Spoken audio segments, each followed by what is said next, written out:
대제사장들과 서기관들은 늘 예수님을 이렇게 죽일 방도를 모색합니다. 괜찮은 분인데 왜 이렇게 알러지 반응이 있을까? 우리도 생각해 보면 참 사귀어 놓으면 좋은 사람인데 상황이 적대감을 갖는 관계 있죠.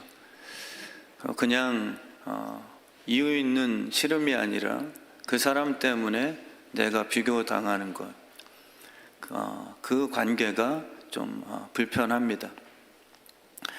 그러니까 마음이 참 죄성이죠. 예수님과 함께하면 참 행복할 것 같은데 왜 이렇게 참 죽이려고 온갖 꾀를 부릴까? 우리 마음일 수도 있습니다. 우리에게 다가오신 예수님, 안 맞는 거죠. 그분이 하시는 말씀이 제 생활 패턴과 너무 이렇게 부딪힙니다. 저희의 삶에 손해가 보는 것, 그 정도 안에서 주님 요구하세요. 저도 목사인데 마찬가지죠. 적당한 선, 예수님이 넘어오시면 거기까지만 서 계세요. 그게 사실 죽이는 행위거든요. 그분이 하신 말씀에 대한 저의 개인적인 주장. 바리새인들이 성경 보면 우리는 이해되지 않지만 사실 우리가 똑같은 그런 패턴으로 살고 있음도 또 이렇게 고백할 수 있습니다. 예수님을 환영하는 교회, 그런 교회가 진짜겠죠. 정말 주님과의 친밀하며 부활하신 분이니까요. 그냥 우리를 방치해 놓고 몇 가지 리스트를 주시며 그거 잘 율법적으로 행하는 자들만 나중에 왔을 때 내가 점수 줄 거다, 이런 원리가 아니라 늘 동행하심을 선택하신 거죠. 그 제자들은 또 예수님이 안 죽었으면 좋겠는 거예요. 바리새인들, 대제사장들, 서기관은 죽였으면 좋겠고요. 그것도 육적인 이유죠. 정말 아름다운 이유가 아닙니다. 교회 내에서도 그래요. 저 사람만 없었으면, 저 교육자만 사라졌으면, 저분만 안 계셨으면, 형제 사이에도 똑같고요. 나 혼자만 태어났으면. 저희 부친께서 목사님이신데 하루는 그런 얘기 하시더라고요. 둘째인 김철민 목사가 어렸을 때 어머니에게 찾아가서 왜 우리는 사형제냐고, 저 혼자만 태어났으면 제가 다 나눠 먹게 안 했을 텐데, 그거 제가 말씀드렸습니다. 제가 아니었겠죠. 우리는 그런 생각을 품고 살거든요. 저 사람만 없으면 하나님의 사랑을 독차지. 근데 부모님의 사랑은 4명 아들이라도 4분의 1씩이 아니라 정말 힘을 다해서 똑같이 100% 이상을 주는 그분의 흘러넘침이겠죠. 그래서 제자들은 예수님이 안 죽었으면 좋겠어요. 그분의 능력을 알아버렸기 때문에 함께하면 우리의 정치적인 이 야망을 이룰 수 있겠구나. 그러니까 우리는 대제사장, 서기관처럼 예수님의 말씀이 손해가 된다 하면 죽이고 싶어 하든지, 아니면은 그래도 내가 열심히 있으니 이 하나님의 능력을 이용해서 목사로서 한국교회 최고 인기 많은 대형교회 목사 되고자 라고 주님을 이용하고 싶든지. 근데 둘 다 살리냐 죽이냐의 결과의 문제가 아니라 왜 살리고 싶고 왜 죽이고 싶냐는 그들 마음속에 그 동기겠죠. 믿음으로 한 게 아니라 육신으로 다 풀어냅니다. 우리만 알 수 있죠. 남은 속일 수 있죠. 대제사장들은 예수님 죽이는 명분이 아주 깨끗합니다. 신성모독이거든요. 주변 사람들에게 설득력이 있어요. 제자들도 마찬가지죠. 내가 주님을 지켜줄 거니까요. 베드로가 말고의 길을 자른 것도 다 설득력이 있으나 주님께서는 중심을 보십니다. 정말 예수님을 위한 게 아니라요, 저의 득실 따지는 거예요. 그래서 그들은 담대하지도 못하고요, 제자들도 떵떵거리다가 주님 죽을 수 없습니다 하다가 소녀 앞에서 그냥 배신하기도 하고요, 이들도 예수가 죽여 신성모독이라고 하면서 하나님을 모욕하는 자라고 담대히 외치는 듯 하나, 또 밀란이 일어날까봐 자기네들이 손해볼까 해서 지금은 죽이면 안 된다 라고 또 약간 소극적으로 나오죠. 우리 교회는 과연 어떤 예수님을 환영할까? 십자가를 들고 오시는 예수님이신가요? 아니면 우리 멋대로 이 대제사장처럼 죽이고 싶은, 제가 부임 목사로서, 담임 목사로서 설교 강단의 내용이 십자가예요. 근데 그걸 들을 때마다 뭔가 불편하죠. 맨날 뭔가 버려야 될 것 같고, 내가 죄인 같고, 기복적이고 종교적인 공동체에 들어가면 그게 부추겨지는데 오히려 더 열심 내세요. 그리고 하나님이 주시는 복입니다, 이렇게 해석을 해줄 수 있는데, 예수만 나타나시면 뭐 가난한 자, 마음이 가난한 자, 오른밤 맞으면 왼밤도 맞아주지 않겠니? 뭐 이런 원리들. 그러니까 죽이고 싶은 게 당연한 거죠. 그래서 우리 교회가 진짜 예수 그리스도를 알아볼 수 있을까? 예수님을 알아볼 자신이 있으십니까? 가룟 유다는 예수인 줄 알았다가 그를 오늘 돈 받고 팔거든요. 그의 능력은 인정했으나 자기 생각과 다르니까 이건 팔아 넘겨야 될 대상이지 하나님의 아들, 우리가 기다렸던 메시아는 아니구나. 그 제자 중 한 명의 그러한 선택이었습니다. 제가 은퇴할 때 부임 목사 청빙 조건을 어떻게 다시겠습니까? 만약에 하나님이 우리 교회를 수영록교회처럼 막 3만 명 되는 대형교회로 성장시켜 주셨어요. 그때 청빙위원들은 진짜 어떤 조건 세우시겠어요? 박사학위세요? 사모까지 박사학위세요? 그게 잘못됐다는 게 아니라 동기죠, 동기. 하나님은 살아계신데 진짜 예수를 왕으로 모실 수 있는 교회냐? 안 그럴 수 있거든요. 종교단체는요, 사울이 대장되는 거예요. 바울을 무시하기 시작합니다. 아시죠? 사울이었을 때는 다 인정했어요. 다 인사합니다. 시장에 나가도 그의 가운 보고서 다 그 명예스러움들, 그 권력 위치. 근데 바울이 된다부터는 약간 미친 사람처럼 핍박하기 시작하죠. 그래서 우리 교회는 십자가 복음 설교자, 끝까지 예수 그리스도의 그 은혜, 그분의 살아있음, 그 말씀, 그 뜻대로 살려고 하는 그 선한 의지, 늘 성령 충만함, 이 세상을 닮아가지 않고 오직 마음을 새롭게 만드는 설교 강단, 이런 분이 환영되는 교회가 되길 진심으로 축원합니다. 예수님은 대제사장들과 서기관들을 데리고서 정치 해방하려 했던 지도자가 아니셨죠. 저희 같으면 그 길이 빨라요. 힘 있는 자 손잡고 하는 목회. 근데 주님은 힘이 안 필요하셨습니다. 주님은 이미 전지전능하신 분이시거든요. 인간의 보탬이 안 필요하신 분이세요. 목회자 같은 저희들의 유혹일 뿐이죠. 그래서 주님은 제사장들과 또 주님을 지켜주겠다고 하는 베드로를 데리고서 이렇게 사역을 시작치 않으셨습니다. 주님이 진짜 원하시는 백성은 오늘 등장하는 예수의 십자가의 죽음을 이해하는 이 여인인 것이죠. 주님은 이 여인에게 왕되고 싶어 하시는 그런 진심을 갖고 계세요.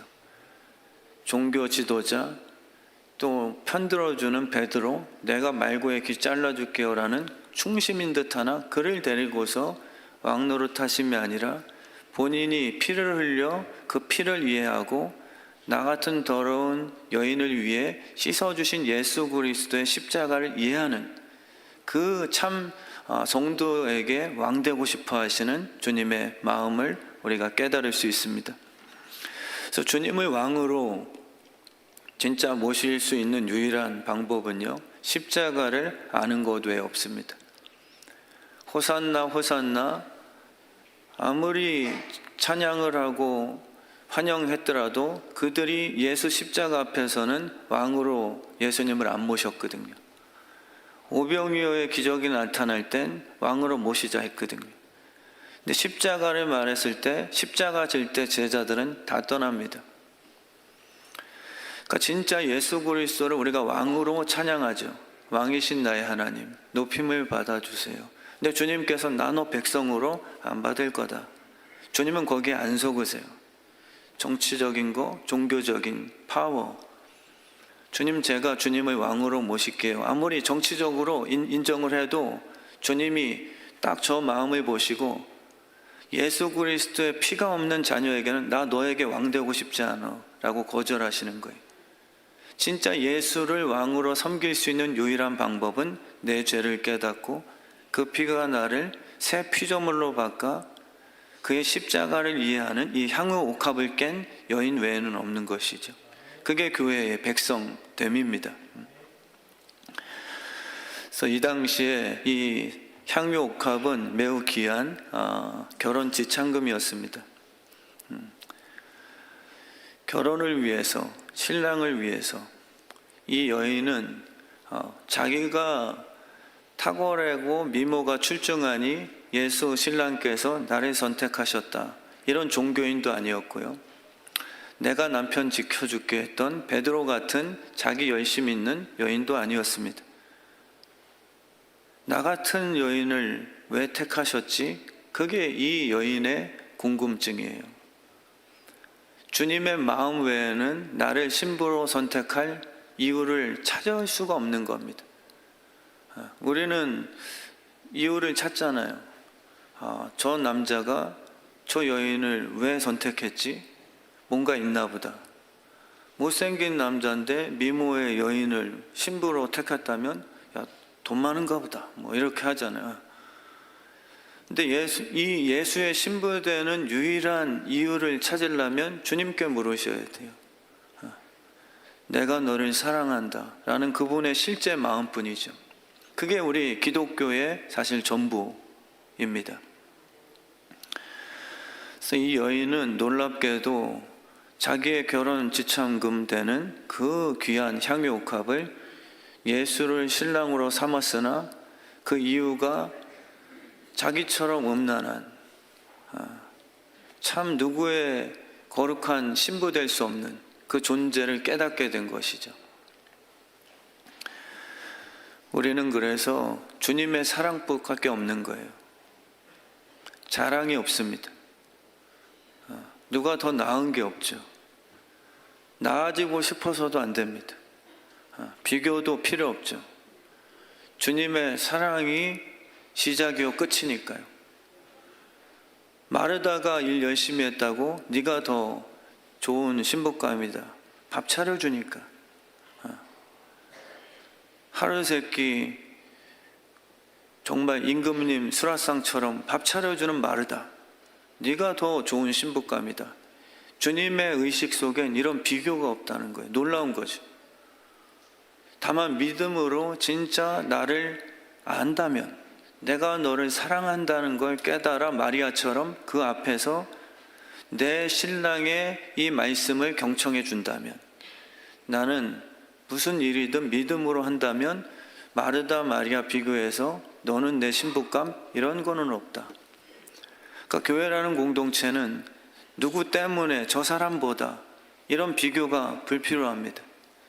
주님이 이런 모습 있는 그대로 날 사랑하신다는 감격과 감사가 가득해야 돼요. 너보다 낫잖아 라는 공격성도 하나님이 안 기뻐하시죠. 4절 말씀에도 보시면 어떤 사람들이 화를 내어 서로 말합니다. 그 여인이 이 값비싼, 아주 값진 거거든요. 매우 값진 거예요. 돈으로 환산이 아니라 이 여인의 마음의 표현입니다. 교회 공동체는 매우 값지니 두렙돈일 수도 있어요. 임직자분들의 그 마음, 목사로서의 드리는 헌금, 매우 값지니 목사가 잘못 해석해서 액수로 이렇게 환산하면 안 되는 겁니다. 이 매우 값진을 주님께서 굳이 표현하신 것은 그의 삶의 가장 값진 것, 나를 향한 그 헌신, 이것을 주님이 기뻐하신 거예요. 그냥 돈이 아니라 내용입니다. 300데나리온이 비싼 거잖아. 딥디크잖아, 딥디크. 조말론, 무슨 샤넬 넘버 5예요. 야, 이 여인 향수 좀 안 해? 딥디크 갖고 왔네? 예수님이 그게 아니고요.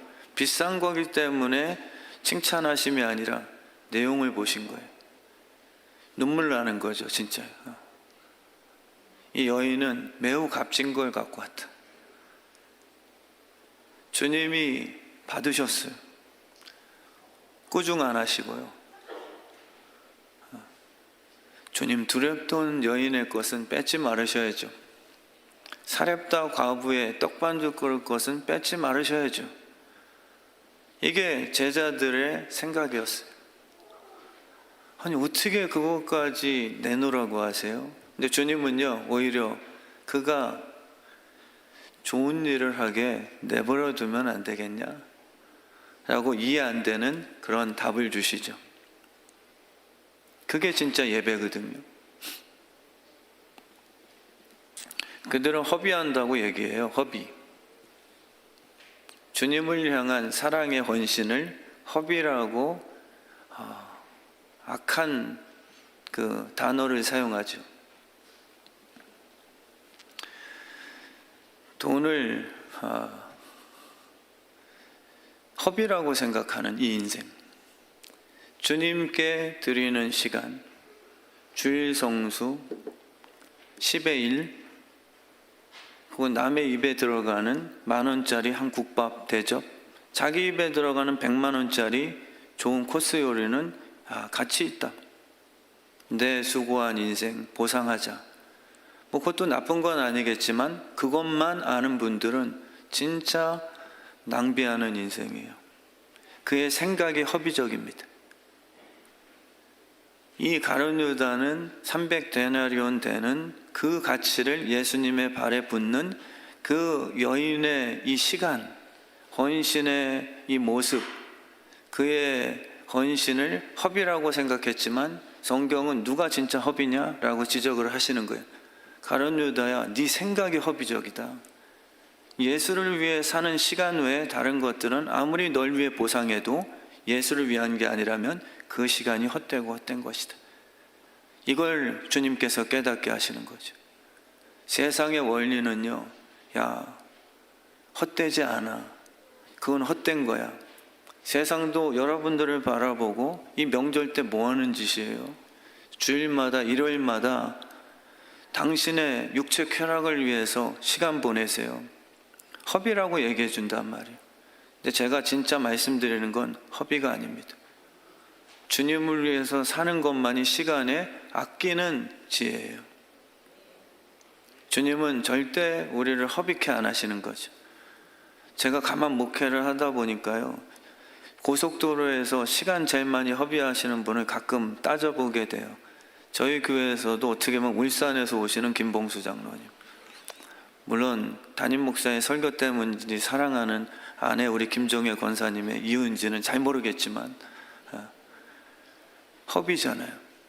저도 그런 얘기를 들어봐요. 목사님 왜 꾸중 안 하세요? 천안에서 오는 김상도 집사님, 꾸중하세요. 그 근처에서 교회 찾으라고요. 목사님이 욕심 너무 많은 거 아니에요? 그 교회가 저희 교회까지 차 타고 오는 그 길목에 십자가들이 한두 개입니까? 저는 그거 못 보게 하소서라고 계속 기도하지만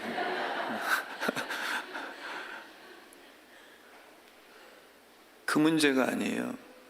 김상도 집사님이 진짜 교회가 없어서가 아니라 부르심에 따라서 주의 뜻 성함이라고 하는 이 성전에 기쁨으로 오신다면 허비가 아니라 저는 무엇라 얘기해야 되냐면 장로님, 집사님, 성도님 내버려 두세요. 그 집사님께서 나를 위해, 주님을 위해 좋은 일을 하고 싶어하는 그 시간이 허비된다 하죠. 1시간이 걸리는데요, 그냥 5분 만에 걸어갈 수 있는 교회 나가면 휘발유 허비 아니잖아요. 근데 주님께서 계산하는 방법은요, 1시간, 2시간이 걸려도 진심이라면 그 시간이 허비가 아니라 이 아들, 딸의 생각, 오면서 기뻐하는 그 마음이 가치가 있는 것이다. 이렇게 주님은 말씀을 그렇게 사냐는 거예요. 우리가 너무 계산적으로 됐죠. 너무 손실이에요. 남을 위해서 하는 건 다 허비죠, 허비. 너무 이기적이 됐어요. MZ세대. MZ가, 저는 그래서 다르게 해석을 합니다. 미친 녀석들 지랄하고 있네요. MZ. 죄송합니다. MZ들이 있다면 너희들 위해서 한 얘기가 아니라 그냥 성령님이 주신 그런 조금 지랄 맞은 조금입니다. 지금은 너무 손실이에요. 저도 목회를 조금 하다 보니까 정말 당연히 생각하고요. 근데 최근에도 눈물 난 게요, 우리 김현태 집사님, 그 아내 되시는 심재영 집사님이 구정이라고 해서 밖에 이건 사모님 거 하고 좋은 귤을 갖다 주신 것 같고, 이건 목사님 거 해서 그냥 쿠키 갖다 주신 것 같고. 근데 제가 그걸 보면서요, 진짜 주님이 이 향유컵 깨트린 여인을 매우 값지다고 한 내용을 이 말씀 속에 기록한 의도가 도대체 뭘까? 제가 다른 거는 이렇게 드러내지 않지만 김현태 집사님 아시죠? 휠체어 타고 다니시면서 그분이 저한테 대접받으셔야 돼요. 거짓이 아니라 제가 그래서 이 심 집사님을 위해서 진심으로 뭔가 하나 좋은 선물을 하리라 라는 마음이 딱 들었어요. 너무 눈물이 나니까. 이분은 남 챙길 겨를이 없어요. 다 아시잖아요. 정말 남을 생각할 겨를이 없어요. 이 여인도 마찬가지일 거예요. 다 지금 저 같은 목사 제자들은 어떻게 하면 예수를 이용해서 내 득이나 볼까 하는 거기에 다 미쳐 있는데, 이 여인만큼은 예수님의 십자가를 바라보면서 그분을 케어하고 있어요. 이게 허비냐? 이게 과연 인생의 도리지 허비냐? 근데 우리의 마음에 종교화가 되고요, 이기심이 들어가면 다 이런 식으로 꾸중을 하게 됩니다. 심 집사님, 그럴 때 아니야. 지금 목사님 챙길 때가 아니라 당신 가정 허비하지 마. 물론 목사로서 진짜 싹꾼들 있죠. 돈 관심 있어서 과배할 것까지 다 빼앗는 그 싹꾼들 있어서 문제긴 하나, 정말 오늘 말씀의 포인트는요, 그 여인이 허비하는 것 아니다. 정말 이 여인은 행복하다. 예수를 신랑으로 삼아 이 로맨틱한 삶을 주님이 증명해 주시는 거예요. 이게 복음이다. 그래서 이 복음의 내용은 진실로 너희에게 이르노니 온 천하에 어디서든지 복음이 전파될 때는 예수 믿으세요만 하지 말고 이 여인의 이야기까지 꼭 껴서 패키지로 같이 전파하라 라고 오늘 우리에게 명령해 주세요. 근데 우리가 이 이야기를 많이 빼죠. 이 여자가 행한 일도 말하여 그를 기억하게 하라. 예수님을 믿으라고 할 때에 이 여인처럼 그 의미인즉슨요, 예수님의 죽음이, 예수님의 부활이 나의 새 피조물과 연관되어 있다는 것을 확신하는 거예요. 오늘 발인 예배 때도 잠깐 이 말씀 갖고 나눴지만요, 믿음이 있는 농사꾼들은 씨앗을 땅에 심을 때 슬퍼하지 않아요. 물을 줍니다. 그리고 아무리 씨감자라 하더라도 당장 먹고서 내가 포만감 느껴야지 이러지 않아요. 씨 감자를 땅에 심을 때 물을 주고 거름을 주죠. 왜냐하면 다시 살아날 부활의 열매를 기대하기 때문에. 이 여인은요, 예수 그리스도를 무덤 씨에 뿌리는 듯하나 놀랍게 복음의 원리를 알고 있었어요. 그래서 향유를 부어줍니다. 마치 농사꾼이 물을 붓고 거름을 붓듯이. 이게 우리의 복음의 예배의 모습인 거죠. 그래서 우리 주의 뜻 성암교회가요, 정말 이 허비인가 아니면 거룩하고 아름다운 스토리인가, 정말 저도 그렇게 살면 좋겠고요. 그냥 허비가 아니라 목회하니까 어쩔 수 없이 교인들 눈치 봐서 이 정도쯤은 헌금하고 이 정도쯤은 그래도 나눔을 가져야 되고 하는 계산법이 아니라요, 허비예요. 그건 허비. 제 마음이 진심이 아니면 사실 제 득을 얻기 위한 투자의 허비예요. 허비. 순간은 그렇게 살지 말자. 그래서 부모님께 요즘 연예인들이 교도 플렉스한다 뭐 이런 단어 있죠. 그 얘기를 듣고 미담이에요. 어느 누가 야 허비했다라고 하는 사람 있습니까?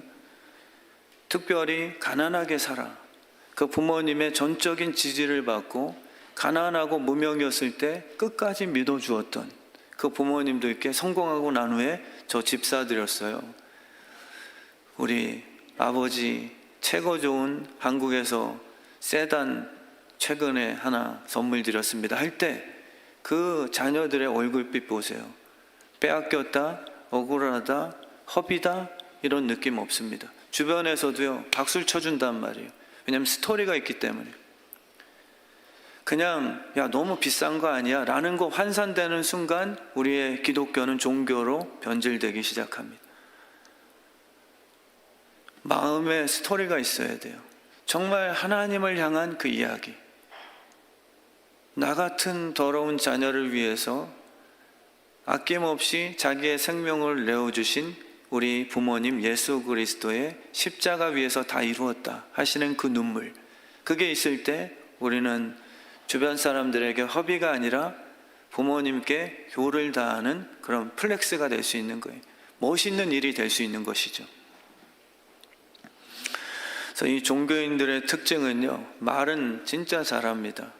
제가 아닌가 또 돌아보게 돼요. 부모님께 해드릴게요. 근데 그것보다요, 당장 향유옥화까지는 아니어도 해표 식용유 하나 사드리는 게 그게 효일 때가 있어요. 지금 있는 상황에 마음을 닫는 진심 두렵돈. 말만 이들은 앞서요. 가룟 유다도 가난한 자를 얘기하지만 정작 그 속마음은 돈 욕심이었거든요. 주님을 위해서 발에 붓는 그 향유가 가만 보니까 아까운 거예요. 가난한 자를 진짜 마음에 둔 게 아니에요. 그래서 주님께서는요, 가난한 자 줄 거를 헌금 다 갖다 내라 이런 고약한 신 아니시거든요. 그 성품은 아시죠? 소자에게 냉수 한 그릇 섬기는 것도 난 진짜 결탄코 잊지 않고 상 주고 싶어. 고아를 또 어려운 이 처지에 있는 우리 혼자 된 여성도님들을 잘 보살펴라. 주님 그런 분이세요.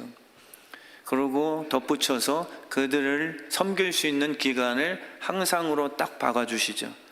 그들은 항상 너희와 함께 있을 거야. 그리고 언제든지 도울 수 있을 거야 라고 가난한 자들을 도울 수 있는 유효기간은 딱 항상으로 박아두세요. 근데 이들은 그게 아니거든요. 너희들은 항상 옆에 있었던 그 가난한 자들을 해표 식용유 하나 사주지 않았던 자들인 거 내가 다 알고 있고, 과부의 것까지 다 욕심을 냈던 종교인들인 걸 다 알고 있어. 근데 이제 와서 지금 왜 말만 A+야?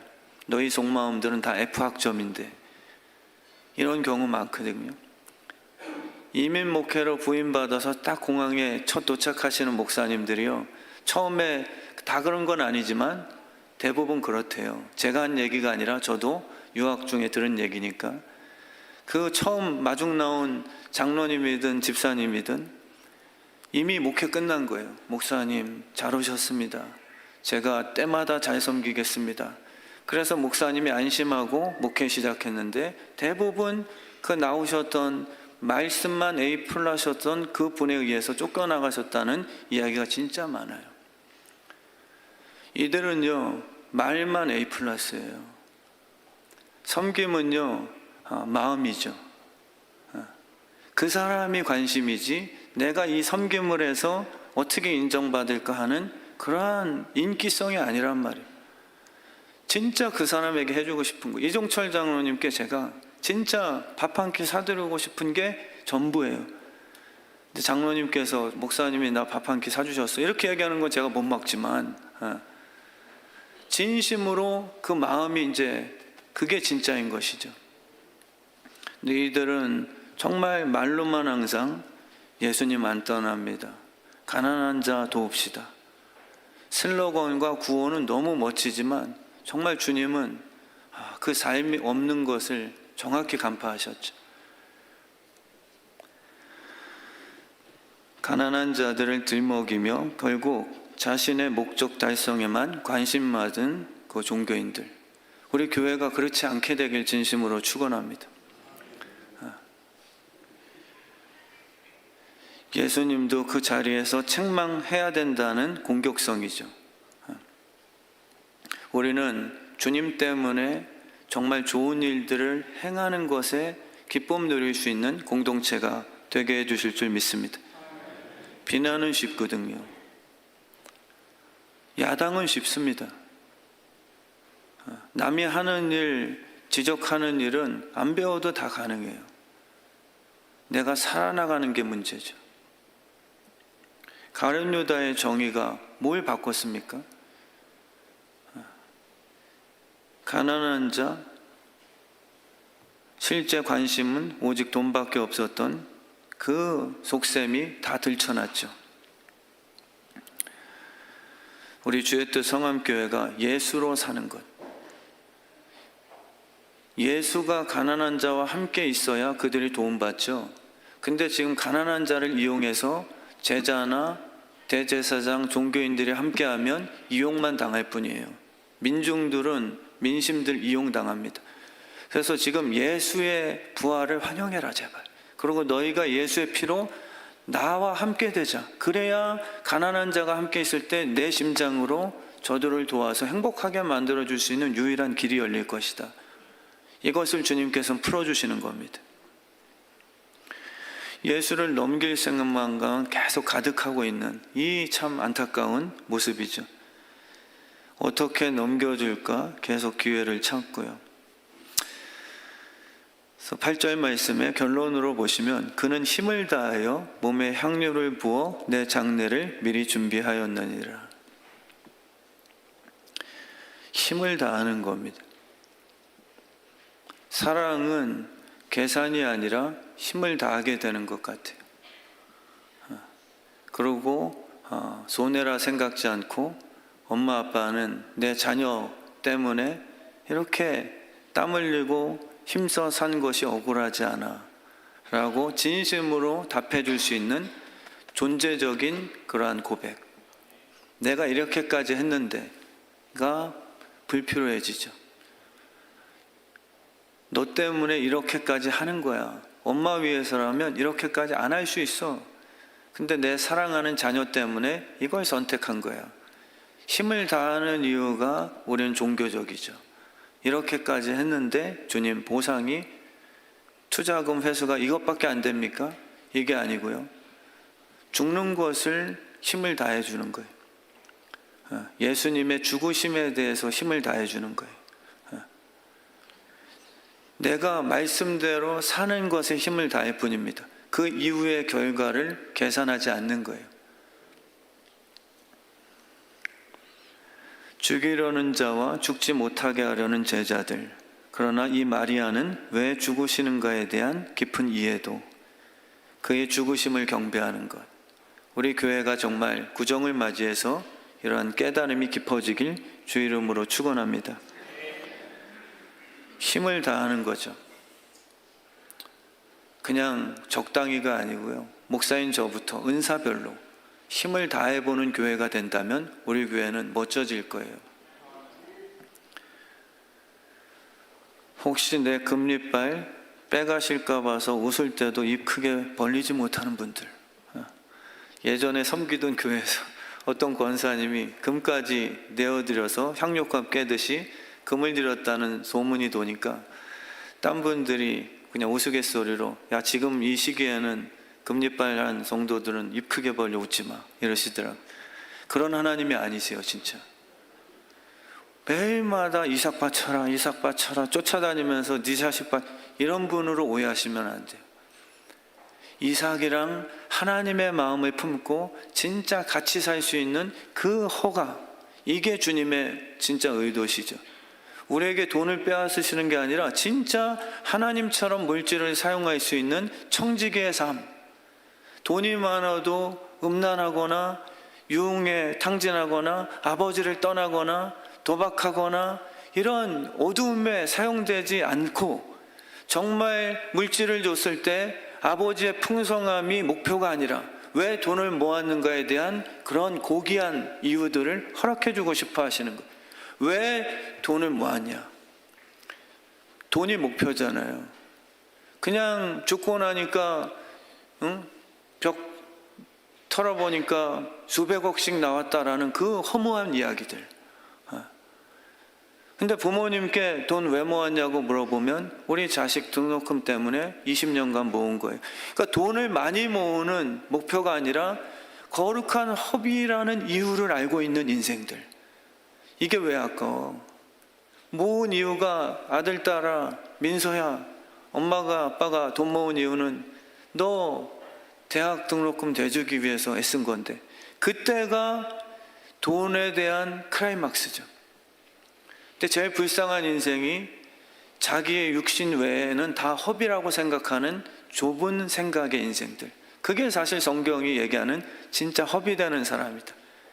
그 사람의 시간이 진짜 거지 같은 인생이다 라고 주님은 평가하시는 거죠.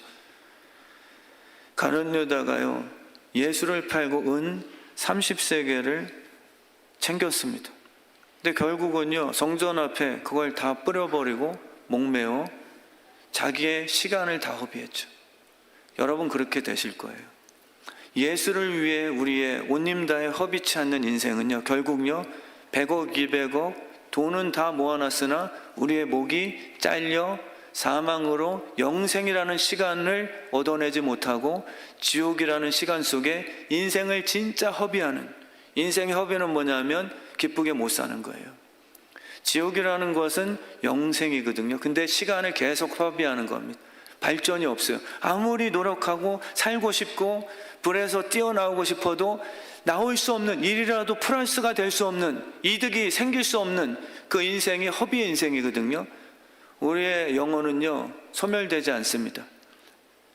영생이 누구나에게 다 주어져요. 믿는 자든지 불신자든지. 근데 믿는 자들은 허비가 아니라 주와 더불어서 그 신랑과 더불어 영원토록 행복한 플러스 인생이겠죠. 예수 믿지 않는 자들은 계속 피하고 싶어도 이제는 마이너스에서 마이너스요, 계속해서 악순환되는 지옥 인생. 예수 그리스도를 팔고서 잠깐 은 30세겔을 얻어 허비 아닌 것처럼 보이는 육신의 쾌락을 얻고 싶으신가요? 결국은 다 소비되고 내 시간까지 허비되는 절망이 찾아오게 될 것입니다. 정말 우리 주의 뜻 성암교회가요, 하나님의 영광이 회복되는 교회 공동체 되길 진심으로 축원합니다. 주님은 그걸 원하시는 거예요. 십자가의 보혈로 그분이 보시기에 좋은 상태로 오늘 만들어 주실 겁니다. 내가 원하는 걸 취하는 은 30세겔은 사실 허비예요. 허비하실 거예요. 스스로는 돈 번 만큼 내가 행복 누렸다라고 착각하시지만 죄는 다 허비입니다. 지옥으로 가는 거니까. 또 오늘 이 예배를 통해서요, 부활의 영광이 다 회복되길 축원합니다. 주님이 보시기에 좋은 그러한 새 피조물들, 병도 치유되시고요, 생각도 회복되시고요, 이 시간에 첫사랑도 다시 살아날 수 있는, 주님이 보시기에 그게 십자가의 목표거든요. 주님이 원하시는 그 모습으로 다시 재창조하시기 위한 주님의 열심, 이 시간에 그런 은혜가 우리 예배 가운데 흘러넘치게 해 주실 줄 믿습니다.